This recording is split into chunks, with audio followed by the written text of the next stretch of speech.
Tonight, while you sleep, your blood sugar may be quietly damaging your kidneys, weakening the vessels in your eyes, and straining your heart, and you will feel absolutely nothing. That is the most frightening thing about elevated blood sugar. It does not hurt. It does not warn you.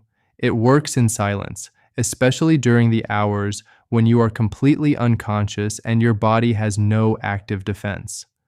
Most people with diabetes or prediabetes focus on what they eat during the day. They check their glucose after breakfast, they avoid certain foods at lunch, and they believe that is enough. But nobody told them about what happens between midnight and 6 a.m. Nobody explained that the window of sleep is actually the most critical period for glucose metabolism, and that what you do 30 minutes before bed determines whether your body spends those hours repairing itself or continuing to be damaged. Today, I'm going to show you a single leaf. One leaf that, when prepared correctly and consumed 30 minutes before sleep, activates natural glucose regulation mechanisms in your body that work while you rest. This is not a miracle claim. This is biochemistry. This is plant pharmacology validated by modern research, and it is accessible to anyone regardless of income or location. Stay with me until the end, because the preparation protocol is where most people make the mistakes that prevent results. The leaf itself is only half of this. I'm Dr. Jake Taylor. Before we go further, do you check your blood sugar primarily during the day and ignore what happens overnight? Type yes in the comments. You are not alone in this, and understanding why that matters is the first thing we need to address. There is something I want to say before we go into the science. Over the years, I have worked with hundreds of people managing diabetes and prediabetes who are doing everything their physician told them and still frustrated with their numbers. Taking medication on schedule, avoiding sugar, monitoring regularly, and the numbers would not move in the direction they needed to move. The frustration that comes from trying consistently and seeing limited results is one of the most demoralizing experiences in managing a chronic condition. If that is where you are right now, I want you to know that the limitation is not your effort. It is the completeness of the information you have been given. Today, we are going to fill a gap that most conventional care leaves open entirely. What is happening to you has a name: insulin resistance. And it is the heart of the problem that most conventional diabetes treatment addresses incompletely. Your cells have a mechanism for receiving glucose. Think of it as a door with a lock. Insulin is the key. In a healthy metabolic state, insulin arrives, the lock turns, the door opens, glucose enters the cell and is converted to energy. The system works as designed. In insulin resistance, the lock corrodes. The key still exists. Your pancreas is still producing insulin, but the lock no longer responds properly. Glucose cannot enter the cells effectively, so it stays in the blood, circulating, damaging everything it touches over time. What do most conventional treatments do? They either force the pancreas to produce more insulin or reduce glucose release from the liver. Neither of those strategies repairs the lock. Neither restores the cell's ability to respond. It is like turning up the volume on a phone with a broken speaker. The signal gets louder, but the communication still does not work. There are plant compounds that act directly on that cellular mechanism, not on insulin production, not on the liver, on the cell itself, helping it recover the sensitivity it lost. And one of the most studied in the past decade comes from a leaf that grows naturally across the Caribbean, Central America, and tropical regions worldwide, has centuries of documented traditional use, and that modern research is beginning to understand with increasing precision. Let me ask you something that your doctor has probably never asked you. When was the last time a physician asked you what you do in the 30 minutes before you go to sleep? When was the last time a medical appointment covered what happens to your blood sugar between midnight and 6 a.m.? For the vast majority of people managing diabetes or prediabetes, the answer is never. The consultation covers medication compliance, daytime glucose readings, HbA1c values, all important. But the overnight window, the period when your body is doing its most intensive repair work, when cortisol is at its lowest and metabolic processes are most receptive to support, is consistently ignored, not because your physician is withholding something, because the standard of care does not include it. That gap is what we are addressing today. Subscribe right now if you have been managing blood sugar with medication and wondering why results plateau. We publish every week for people over 60 who deserve this kind of direct information. 3 seconds. Subscribe and let's continue. The plant is Soursop, known scientifically as Annona muricata, and the part we are focused on today is not the fruit, it is the leaf. When you hold a Soursop leaf up to light, it looks completely ordinary. Green, simple, unremarkable. But inside that leaf is a chemical composition that research laboratories have been studying for decades, and in some cases attempting to replicate synthetically, because what nature assembled in that specific combination is extraordinarily difficult to manufacture artificially. 3 groups of compounds are responsible for what this leaf does to blood sugar. Understanding them is what separates people who use this effectively from people who try it once and see nothing. The first group is acetogenins. These are molecules unique to the Annona plant family, meaning they are found almost nowhere else in nature. Soursop is one of the richest sources. Acetogenins have a documented ability to modulate cellular processes that become dysregulated in altered metabolic conditions.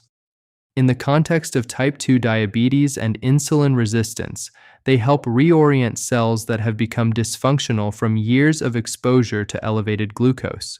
They do not destroy these cells, they redirect them toward normal function. The second compound is chloroxylic acid. This is perhaps the most directly studied in relation to blood glucose. Chloroxylic acid activates glucose transporters in muscle cells and adipose tissue. To understand what that means practically, each cell in your body has a door through which glucose must enter to be converted to energy. That door requires insulin to open it. In insulin resistance, the door mechanism corrodes. Chloroxylic acid acts as a lubricant on that mechanism. It does not replace insulin. It helps the door work the way it was designed to work. When those doors begin opening correctly, glucose stops accumulating in the blood and returns to its actual function, fueling the body. The third group is flavonoids, specifically quercetin and kaempferol, present in significant concentrations in the Soursop leaf. Flavonoids are well-documented natural anti-inflammatories, and this is directly relevant because there is a proven connection between chronic low-grade inflammation and insulin resistance. They are not separate phenomena. Sustained inflammation in muscle and adipose tissue is one of the primary contributors to cells losing their insulin response. Reducing that inflammation is not a secondary benefit of this leaf. It is central to the mechanism of metabolic recovery. There is a fourth dimension to what Soursop leaf does that most discussions of this plant overlook. The oxidative stress that accompanies chronically elevated blood sugar accelerates cellular aging in every tissue it touches. The kidneys, the retinal vessels, the peripheral nerves, the lining of blood vessels throughout the body. People with diabetes or prediabetes are not just managing glucose. They are managing accelerated cellular deterioration that compounds over years. The antioxidant compounds in Soursop leaf, particularly the flavonoids, act as a protective barrier against this process, not eliminating it completely, but reducing it to levels the body can manage more efficiently. This is why people who use this leaf consistently often report improvements in peripheral symptoms, less tingling in the feet, better morning clarity, more stable energy, in addition to changes in glucose numbers. Those improvements reflect a reduction in the oxidative burden across multiple tissue types, not just a change in a single blood marker. A study published in the Journal of Ethnopharmacology analyzed the effect of Soursop leaf extracts on markers of insulin resistance. The results were significant enough to open a line of research that continues today. What makes this study particularly relevant for practical use is that it used aqueous preparation, meaning the exact method you get from boiling leaves in water, not laboratory capsules or high-technology concentrated extracts. Water and leaves, the same preparation I am going to show you now. The question I get most often at this point is, why does this work better when consumed before sleep? During deep sleep, the body enters what physiologists call the parasympathetic dominant state. In this state, the digestive system operates differently. Absorption of certain compounds is more efficient, and the body dedicates its resources to repair processes and hormonal regulation. Cortisol, the stress hormone and one of the most potent antagonists to insulin function, reaches its lowest levels during the first hours of sleep. That creates a biological window where the soursop leaf compounds encounter less resistance. The body is quiet, receptive, in restoration mode. The acetogenins, corosolic acid, and flavonoids work in that environment in a way they cannot during daytime activity when cortisol is elevated and the metabolism is in response mode. This is why traditional medicine in Latin America, the Caribbean, and parts of Asia has used this leaf specifically as an evening preparation for generations. The grandmothers who boiled these leaves before bed did not know the word flavonoid, but they observed. They saw that people who took this tea slept better, woke with more energy, and over time saw improvements in conditions that conventional practitioners could not address. The observation preceded the mechanism by centuries. The mechanism is now documented. There is one more piece of this overnight window that is particularly relevant for people over 60. As we age, the dawn phenomenon, the natural early morning rise in blood sugar that occurs as the body prepares to wake, becomes more pronounced. Cortisol rises before dawn, releasing stored glucose from the liver in preparation for the day. In a healthy metabolic system, this rise is modest and quickly managed. In someone with insulin resistance, this dawn glucose release can produce fasting morning readings that are significantly higher than the previous evening's measurement, even without eating anything overnight. The soursop leaf compounds consumed 30 minutes before sleep work through the night in a way that moderates this dawn response, reducing the cortisol-driven glucose release by supporting the cellular mechanisms that process it more efficiently. This is one of the primary reasons people see the most consistent change in their fasting morning readings, the most meaningful single glucose measurement for people managing diabetes or prediabetes. People who use this leaf consistently also report something that glucose numbers do not always capture immediately: better sleep quality, less nighttime thirst, more stable morning energy, reduced tingling in the feet. These are not coincidences. The same flavonoids that modulate metabolic inflammation also have a mild vasodilatory effect that improves circulation during sleep and reduces the load on the cardiovascular system during those critical nighttime hours. Let me tell you about Margaret. She was 67, had been on metformin for 3 years, and was frustrated that her fasting glucose had plateaued at a level her physician described as controlled but not optimal. She had been testing in the mornings and believed she was doing everything correctly. When I asked about her overnight numbers and her pre-bed routine, she had never considered them relevant.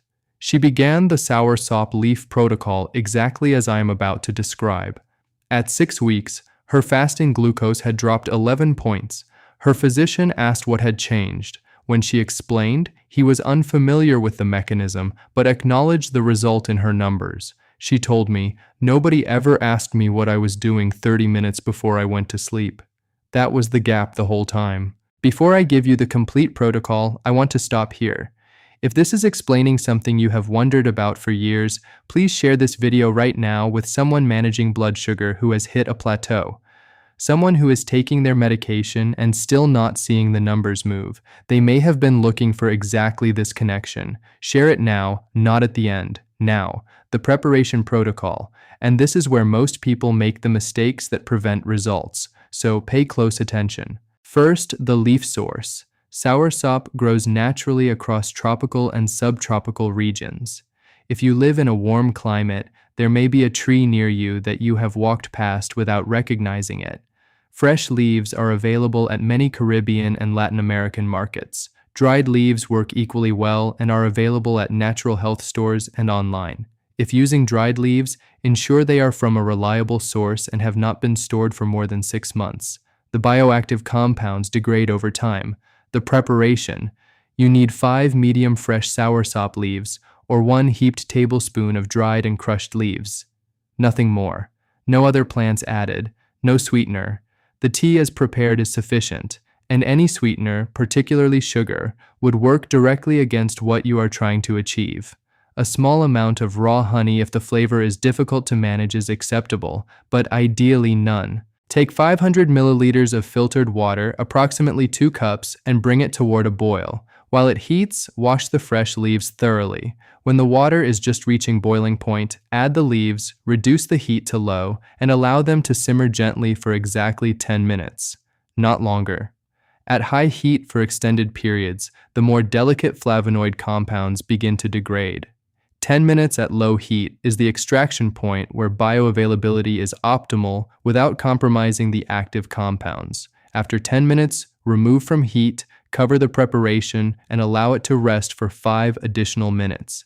This rest period allows the final compounds to dissolve into the water before straining. Strain the liquid, discard the leaves, and allow the tea to cool to a comfortable drinking temperature. Not boiling, not cold, warm. That temperature allows the digestive system to absorb the compounds without resistance. The timing is 30 minutes before bed, not 1 hour before, not immediately before lying down. 30 minutes. That is the window the body needs to begin absorbing the initial compounds and initiate the metabolic process that will continue through the hours of sleep. George was 68 and had been skeptical when I first described this protocol. He was a retired engineer with a methodical approach to everything, including his health management. He wanted to understand the mechanism before he would commit to the practice. When I walked him through the corosolic acid and cellular glucose transporter research, he agreed to a 12-week trial with consistent daily glucose monitoring before and after implementation. He documented everything in a spreadsheet. At 4 weeks, his fasting morning average had dropped from 128 to 114. At 8 weeks, it was consistently below 110. At 12 weeks, he had 2 readings below 100. He brought his spreadsheet to his physician, who described the trend as remarkable. George told me, "I spent years measuring my glucose and never once thought about what I was doing to influence the overnight reading. The measurement was the focus. The overnight window was invisible. Once I understood that the most important reading of the day was being determined by what I did 30 minutes before sleep, the protocol made complete sense. If you normally go to bed at 10, prepare your tea at 9:30. Make this a deliberate part of your pre-sleep routine rather than an afterthought, because the mental state with which you approach sleep also influences the quality of the overnight repair processes this protocol is designed to support." Frequency and timeline. For meaningful results, consistency is non-negotiable. Metabolic processes do not change in 3 days.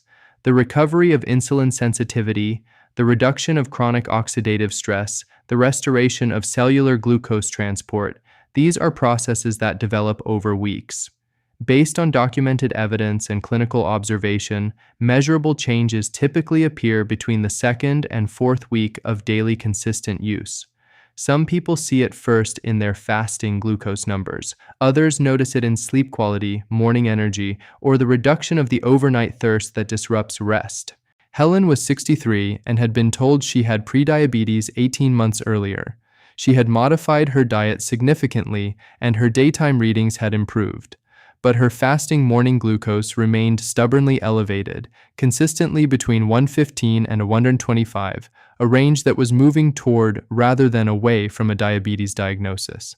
When I explained the dawn phenomenon and the overnight glucose window, she realized she had been addressing 9 hours of the day and ignoring 15. The Soursop leaf protocol addressed those 15 hours directly. At 5 weeks, her fasting morning glucose had dropped to consistently below 110. At 10 weeks, she had 2 readings below 100 for the first time in over a year. She told me, "I was treating the symptom I could see and ignoring the process happening while I was asleep." Nobody explained that the night was the most important part. Dorothy was 71 and had prediabetes that her physician had been monitoring without intervention for 2 years, waiting to see if lifestyle changes would stabilize it before prescribing medication. Her fasting glucose was consistently in the high pre-diabetic range. She started the Soursop leaf protocol alongside her existing dietary modifications. At 8 weeks, her fasting glucose had returned to the high normal range for the first time in 2 years. Her physician delayed the medication conversation. Dorothy told me I had been treating the daytime and completely ignoring the night. Once I understood that the night was where the real work could happen, everything changed. William was 64 and had been on a combination of metformin and a second diabetes medication for 4 years. His numbers were controlled, but his physician had flagged that his kidney function markers were beginning to shift in a direction that warranted monitoring, likely from years of elevated glucose affecting renal tissue. He incorporated the Soursop leaf protocol with his physician's knowledge. At 12 weeks, his fasting glucose had improved enough that his physician reduced his second medication. The kidney markers stabilized. He told me, I had assumed that controlled meant I was doing everything possible. I did not realize there was a layer of nighttime protection I had been missing entirely. 3 important cautions before we close.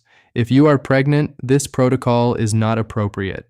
The compounds in Soursop leaf have documented effects on uterine tissue that make this contraindicated during pregnancy. If you take blood thinners including warfarin, speak with your physician before beginning.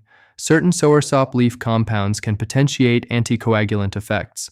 If you are on blood sugar lowering medication, monitor your glucose more frequently during the first 2 to 3 weeks of this protocol. The combination can lower levels further than your current medication baseline anticipates. This is not a serious risk if you are monitoring, but it is information you must have before you begin.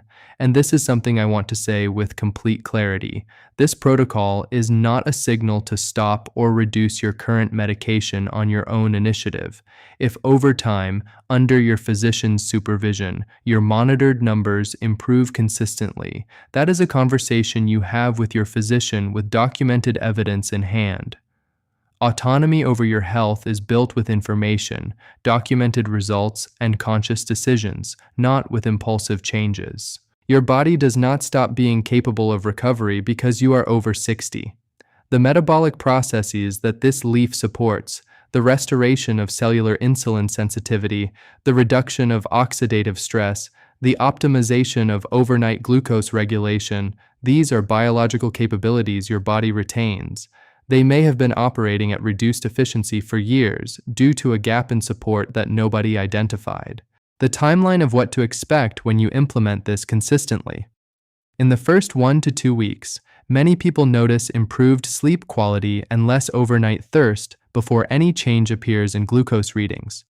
These are early indicators that the nighttime inflammatory and oxidative burden is beginning to reduce. Between weeks 2 and 4, fasting morning glucose typically begins to shift, first modestly and then more consistently. By weeks 6 to 8 of daily use, the changes in glucose readings become stable and documentable, which is the point at which the conversation with your physician becomes most productive. Bring your numbers. Show the trend. Let the data speak. What you do not do is stop your medication based on the changes you observe on your own. What you do is monitor carefully, document your readings, and bring that documented evidence to your next appointment. That is how you exercise genuine autonomy over your health with information and evidence, not with impulsive decisions.